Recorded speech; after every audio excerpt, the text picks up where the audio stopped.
000 €. Politique toujours, et le procès Clearstream est à peine terminé que Dominique de Villepin veut marquer son retour sur la scène politique. L'ancien Premier ministre a réuni ses partisans hier soir à la Maison de l'Amérique latine. Il a fustigé l'esprit de cour et veut incarner une alternative républicaine. Il a même dû prononcer son discours 2 fois, tant il y avait de supporters. Thierry Curtet, Arnaud Jacques. Cela aurait pu être l'entrée d'un concert hier au soir. Mais ce n'était pas de la musique qu'il venait écouter. Première réunion du club Villepin. 4 jours après la fin des audiences du procès Clearstream, ce club fait un tabac. Oui, mais là on croule sous les adhésions. Accueil de stars pour l'ancien Premier ministre qui annonce sans détour sa démarche. La France a besoin de mouvements, la France a besoin de propositions et la France a besoin d'alternatives.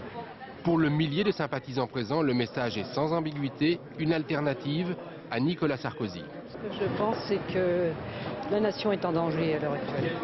Qu'est-ce que vous voulez dire par là? Je veux dire qu'il est temps de se ressaisir. Sur la scène, 2 anciens ministres, une dizaine de parlementaires. Le message se veut clair. Dominique de Villepin n'est pas seul lorsqu'il se présente comme le principal opposant à Nicolas Sarkozy.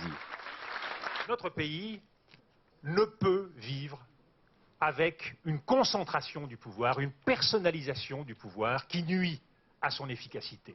Nous le voyons avec les mots que sont l'esprit de cour, nous le voyons avec les mots que sont la bureaucratie. Plus le pouvoir est concentré, moins il est efficace. La salle était trop petite, il a donc répété son discours dans les jardins devant des militants conquis.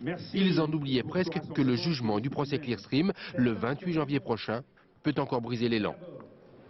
C'est aussi un pari sur l'avenir, tout est soumis au 28 janvier? C'est un autre sujet, ne gâchez pas notre joie. Prochaine étape, le lancement des clubs départementaux. Ils espèrent 100 000 militants dans un an.